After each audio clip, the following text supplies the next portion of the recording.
Kita semua pasti pernah direpotkan sama omongan orang. Entah itu dari komentar, kritik gak penting, atau bahkan sindiran yang bikin hati panas. Lucunya, kadang omongan orang itu datang dari mereka yang gak ngerti hidup kita, tapi berasa paling tahu. Akhirnya apa? Kita jadi ragu melangkah, minder, bahkan takut ambil keputusan, hanya karena takut dinilai orang lain. Kalau kamu juga sering ngalamin ini, coba komen di kolom komentar. Omongan apa yang paling sering bikin kamu kepikiran? Apakah soal penampilanmu, pilihan karirmu, atau mungkin cara kamu menjalani hidup? Dengan komen, kamu bukan cuma berbagi pengalaman, tapi juga nunjukin kalau kita semua pernah ada di posisi itu. Hari ini, kita akan bahas kenapa kita sering terlalu peduli sama omongan orang, apa dampaknya kalau terus-terusan mikirin, dan yang paling penting, gimana caranya belajar seni hidup bodo amat biar hidup lebih tenang dan damai.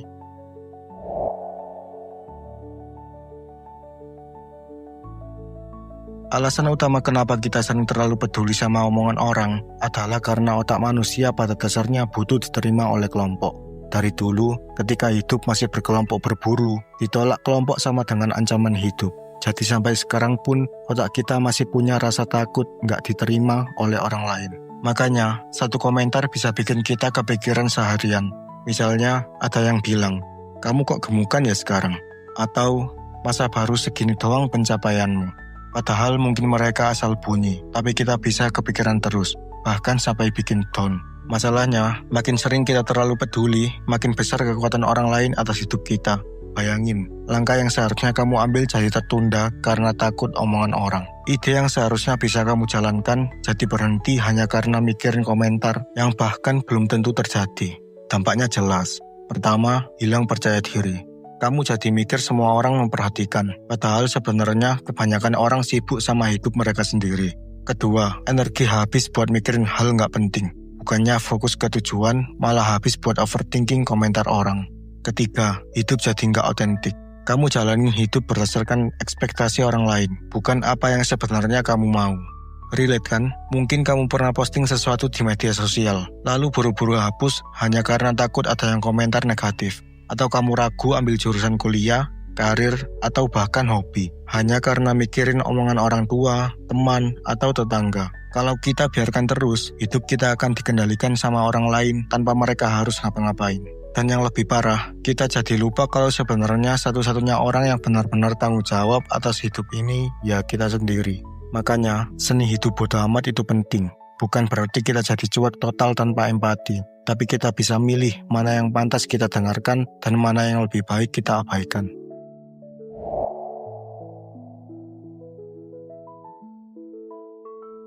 Sekarang, gimana caranya supaya kita bisa lebih bodo amat dengan omongan orang tapi tetap elegan, bukan asal cuek? Ada 5 langkah praktis yang bisa kamu terapkan langsung.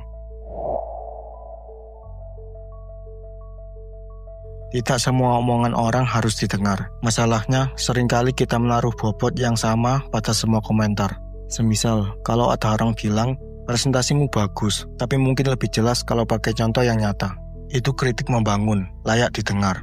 Tapi kalau ada yang cuma komentar, presentasimu jelek, kamu gak berbakat, itu komentar asal, gak ada faedahnya.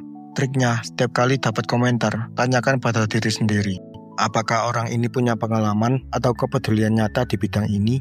Apakah komentarnya ada solusi atau cuma menjatuhkan? Kalau jawabannya iya, catat dan ambil manfaatnya. Kalau tidak, buang. Jangan simpan di hati. Coba tulis di komentar, kamu lebih sering ketemu kritik yang bermanfaat atau komentar asal yang nyebelin?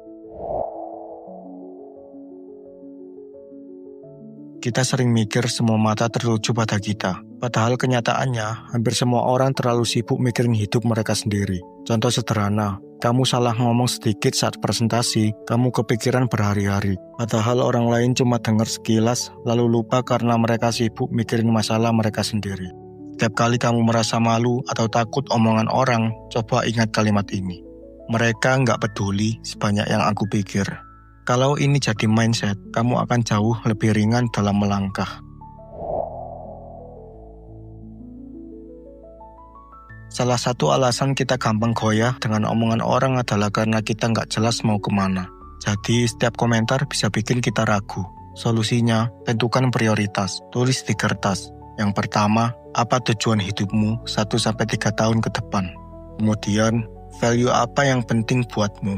Dan yang terakhir, orang mana yang pendapatnya benar-benar berarti. Kalau sudah jelas, komentar dari luar lingkaran ini otomatis jadi nggak relevan. Misalnya, kamu mau fokus belajar coding supaya bisa kerja remote. Kalau ada yang nyinyir, ngapain sih belajar coding? Susah, nggak ada gunanya. Langsung bilang, bodo amat, karena kamu tahu tujuanmu jelas. Seringkali kita terlalu cepat bereaksi. Ada komentar beda sedikit, langsung down, atau langsung marah. Padahal kita bisa pilih respon. Caranya, tarik napas dalam 3 detik sebelum merespon komentar. Kemudian tanyakan dalam hati, apakah aku perlu tanggapi ini atau lebih baik diam. Ingat, diam juga termasuk respon yang kuat. Contoh, ada yang bilang, kontenmu basi banget sih. Daripada ribut, cukup senyum lalu fokus bikin konten lebih baik. Reaksi cepat biasanya bikin masalah makin besar, tapi respon yang tenang bikin kamu tetap berkelas.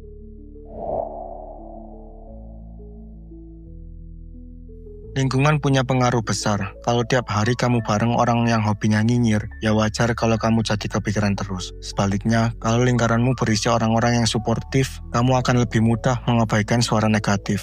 Tipsnya, cari 2-3 orang yang kamu percaya penuh, jadikan mereka tempat minta pendapat. Kemudian, kurangi interaksi dengan orang yang hanya menyedot energi. Dan yang terakhir, perbanyak konsumsi konten positif biar mindsetmu tetap sehat. Karena pada akhirnya, kita memang nggak bisa kontrol omongan orang, tapi kita bisa kontrol siapa yang dekat dengan kita. Kalau 5 langkah ini kamu lakukan dengan konsisten, lama-lama kamu akan terbiasa. Komentar nyinyir yang dulu bikin down, sekarang mungkin cuma lewat di telinga. Hidup jadi lebih ringan, fokusmu kembali, dan yang paling penting, kamu bisa jalan sesuai arah yang kamu pilih sendiri.